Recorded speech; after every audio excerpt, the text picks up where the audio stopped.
Sebelum nonton jangan lupa di like dan subscribe terlebih dahulu, terima kasih Blenger Mania. Cerita dimulai ketika seorang mantan petinju bernama Charlie ditagih hutangnya. Tak lama datang anak-anak yang ingin melihat robot Charlie yang bernama Aimbus. Charlie mengiyakan, serta langsung menyalakan dan menghidupkan Aimbus. Tetapi ketika anak-anak akan memfoto Aimbus, Charlie meminta bayaran $5, mereka tidak mau dan pergi. Ternyata Charlie dengan robotnya sudah dikontrak untuk mengisi acara di suatu pekan raya. Aimbus akan melawan seekor banteng, tetapi Charlie protes karena banteng yang dilawan bobotnya tidak sesuai perjanjian. Charlie malah menantang taruhan $20.000 kepada promotor acara yang bernama Ricky itu.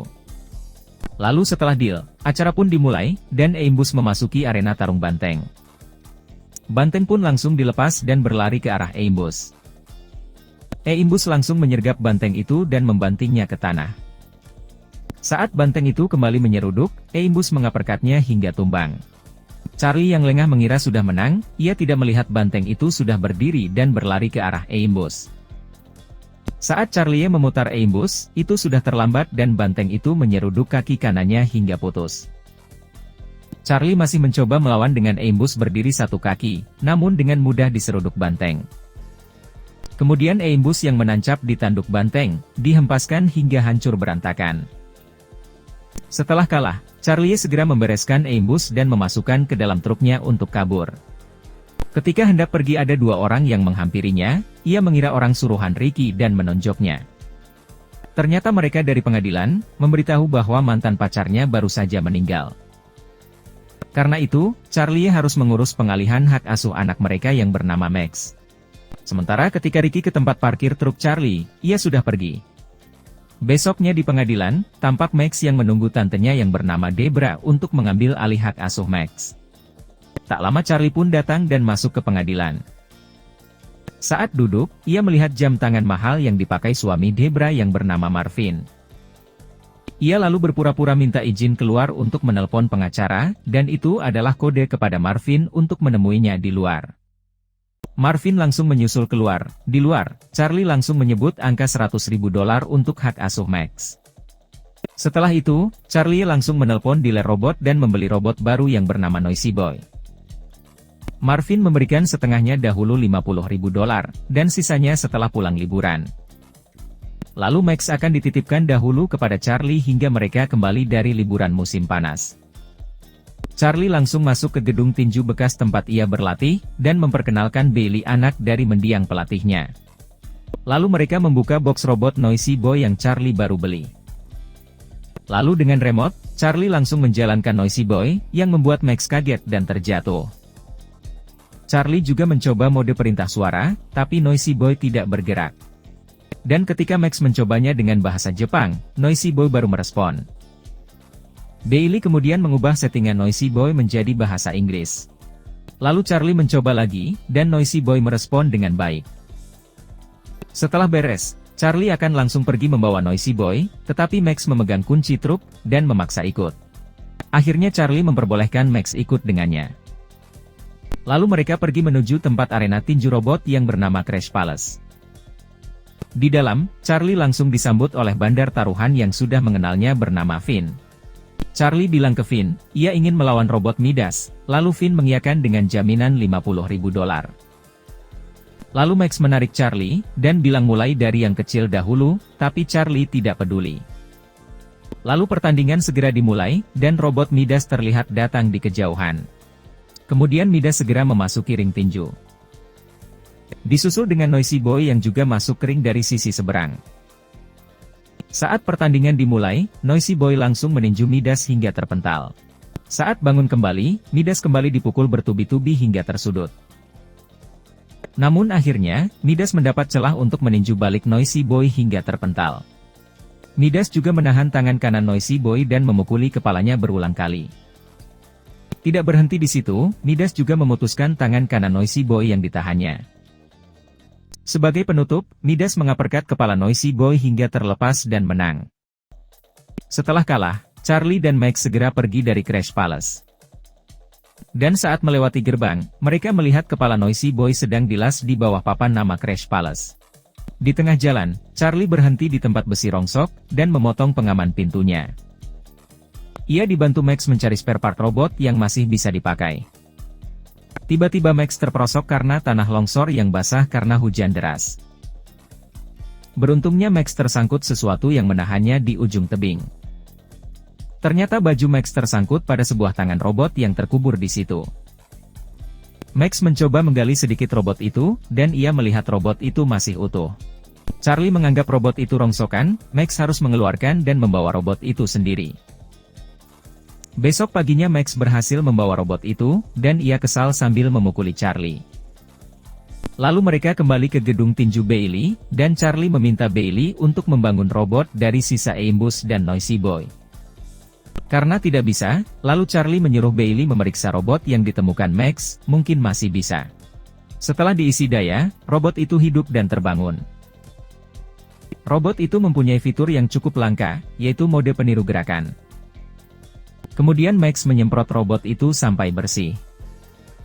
Setelah bersih, Max melihat ukiran nama robot itu di dadanya yang bertuliskan Atom. Lalu Max bertanya, apakah Atom bisa bertarung, tetapi Bailey menjawab ia hanya robot latih tanding. Lalu Charlie membawa Max ke Starblaze Arena, tempat robot juara dunia Zeus bertarung. Kebetulan tak lama mereka tiba, Zeus baru selesai bertanding dan akan melewati pintu keluar. Akhirnya Max berkesempatan dapat melihat Zeus dari dekat. Dan saat melewati Max, Zeus sempat melihat ke arah Max. Sementara Charlie bertemu dengan Finn untuk meminjam uang, tapi Finn tidak memberinya, karena tidak percaya dengan Max. Sambil berjalan pergi, Max merengek agar Atom bisa bertanding. Besoknya Charlie membawa Max ke arena robot bekas kebun binatang, yang disebut Zoo. Mereka lalu deal, jika Atom bisa lewat ronde pertama melawan robot Metro, maka dibayar $1.000. Di awal, Metro langsung mencengkram kaki Atom dan langsung memukuli kepalanya dengan tangan palu. Saat Metro sedang menghantam kepala Atom, ronde pertama tersisa 30 detik lagi. Pemilik Metro menjadi panik, dan ia membuat Metro menghajar Atom lebih keras. Atom pun tersudut dan tumbang terkena pukulan berputar Metro. Dan mendekati detik-detik akhir ronde pertama, Atom bisa bangkit kembali, dan mereka menang. Pemilik Metro menawarkan melipat gandakan taruhan, jika Atom bisa bertahan di ronde 2, Charlie menolak, tapi Max setuju. Kali ini di awal ronde 2, Max membuat Atom menghindari cengkraman kaki Metro. Setelah itu, Atom langsung mengaperkat Metro dengan kedua tangan. Hal itu membuat Metro error dan memukuli kepalanya sendiri dengan tangan palu hingga tumbang dan terbakar. Setelah menang, saat keluar arena ada promotor yang menawarkan tanding, kalah pun tetap dibayar $4.000. Malamnya, Max mengupgrade Atom dengan part dari Noisy Boy dan Aimbus. Keesokan paginya, Max iseng-iseng melakukan dance bersama Atom dengan mode peniru gerakan. Lalu ia menunjukkan kepada Charlie hasil upgrade perintah suara dari Noisy Boy yang dipasang ke Atom. Pada hari pertandingan, Max melakukan dance pembukaan bersama Atom, dan penonton menyukainya. Lalu setelah itu tawaran bertanding terus berdatangan, dan Atom mengalahkan lawan-lawannya. Beragam robot sudah dikalahkan oleh Atom di arena yang berbeda-beda. Mereka mulai dikenal, dan menjadi pembicaraan di radio dengan ciri khas dance-nya. Seusai pertandingan, ada promotor yang menawarkan untuk bertanding di Liga Tinju Robot Dunia. Lalu mereka datang ke liga itu, ketika sedang menunggu giliran bertanding, ada utusan dari pemilik robot Zeus yang mengundang mereka ke ruangannya. Di ruangan itu, Lemkova pemilik Zeus memperkenalkan Takmasido, perancang robot Zeus. Tanpa basa-basi, Lemkova ingin membeli Atom $200.000 untuk robot latih tanding Zeus. Charlie langsung setuju, tapi Max menolak dengan keras dan tidak akan menjualnya. Tak lama pertandingan liga dimulai, robot Twin City lawan Atom sudah masuk ring. Lalu Max dan Atom seperti biasa masuk dengan dance pembukaan. Di awal pertandingan, Atom sempat beberapa kali meninju Twin City. Tapi setelah itu Atom dipukuli hingga terpojok di sudut ring. Saat tersudut, Charlie menemukan kelemahan Twin City. Atom keluar dari sudut dan balik menyudutkan Twin City. Charlie terus mengarahkan Atom untuk meninju kedua kepala Twin City secara bergantian. Lalu Atom memberikan pukulan telak, sehingga Twin City terjungkal dan tumbang. Twin City tidak mampu bangkit lagi dalam 10 hitungan, dan Atomlah pemenangnya. Saat diumumkan tiba-tiba Max merebut mic dari pembawa acara. Sambil menunjuk ke arah Lemkova dan Takmasido, Max mengajukan tantangan kepada robot Zeus. Lalu saat membereskan truk, tiba-tiba Ricky muncul, dan Charlie berlagak baru akan menelponnya. Anak buah Ricky pun muncul, Charlie langsung meninju salah satunya dan kabur dengan Max. Namun Ricky dan anak buahnya berhasil menangkap mereka, dan Ricky langsung menghajar Charlie. Charlie berhasil melepaskan diri dan menghajar balik Ricky dan anak buahnya. Tapi itu tak berlangsung lama, anak buah Ricky menyergap Charlie dari belakang dan langsung menimpanya. Setelah menghajar Charlie, Ricky mengambil semua uang mereka dan pergi. Besoknya sesuai perjanjian, Charlie mengantar Max kembali kepada Debra dan Marvin. Max memohon ikut dengan Charlie, tetapi hak asuhnya telah diberikan kepada Debra. Lalu Marvin memberikan sisa pembayarannya, tapi Charlie menolaknya. Lalu ia menempuh perjalanan pulang menuju ke gedung tinju Bailey. Charlie sampai tengah malam, ia langsung masuk ke kamar tidur Bailey dan memeluknya. Besoknya Charlie curhat tentang Max, dan Bailey bilang, Max sudah melihat Charlie sebagai ayah. Lalu Bailey bilang, Charlie tahu apa yang ia harus lakukan. Lalu Charlie pergi ke rumah Debra menemui Max, dan bilang ingin berjuang bersamanya. Max mengiyakan, dan Charlie bilang mereka punya pertarungan dengan Zeus. Lalu Charlie meminta izin kepada Debra untuk membawa Max. Dan Debra hanya mengizinkan untuk 1 malam saja, bagi Charlie itu sudah cukup. Malamnya di luar stadion, tampak para penonton terus berdatangan untuk menyaksikan Atom melawan Zeus. Tak lama Charlie, Max dan Atom memasuki arena disambut oleh penonton yang antusias.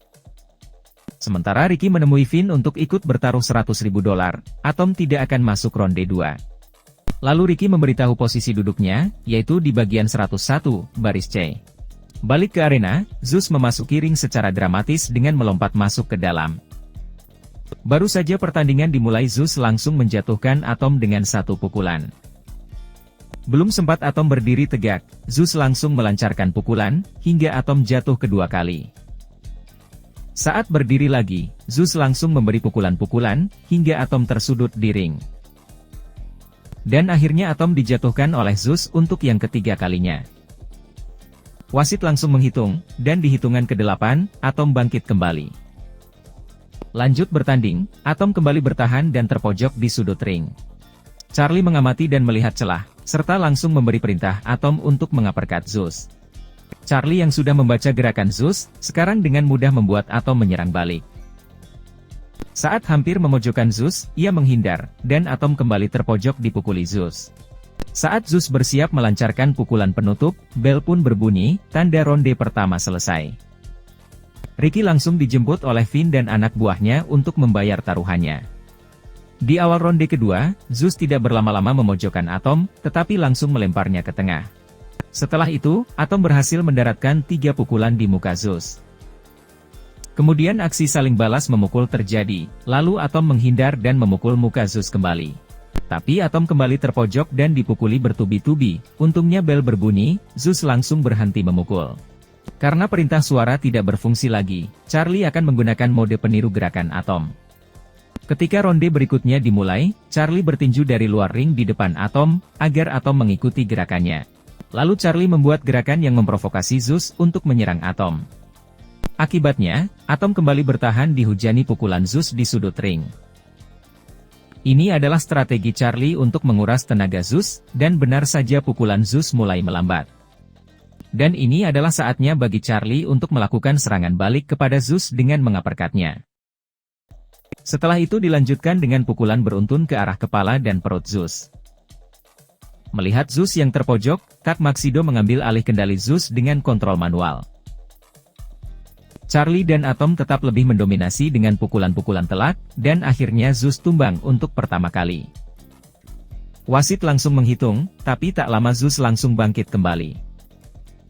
Atom menahan tangan kanan Zeus dan memukul Zeus di kepala dan perut, hingga ia hampir tumbang lagi, lalu bel berbunyi. Takmaxido sangat kesal sampai ia meninju layar monitor Zeus hingga pecah. Akhirnya pertarungan 5 ronde ini akan ditentukan para juri yang memberikan penilaiannya. Nilai poin juri untuk Zeus unggul tipis dari Atom, sehingga Zeus yang keluar sebagai pemenangnya. Penonton meneriakan cacian kepada Lemkova yang masih menyangkal, bahwa faktanya Zeus hampir kalah. Sementara Tak Maxido tidak berkomentar, dan langsung pergi. Walaupun kalah poin, Atom tetap menjadi idola penonton. Charlie, Max dan Atom melakukan selebrasi, lalu cerita pun tamat. Terima kasih teman-teman yang sudah menonton, jangan lupa di like dan subscribe. Sampai bertemu di cerita berikutnya.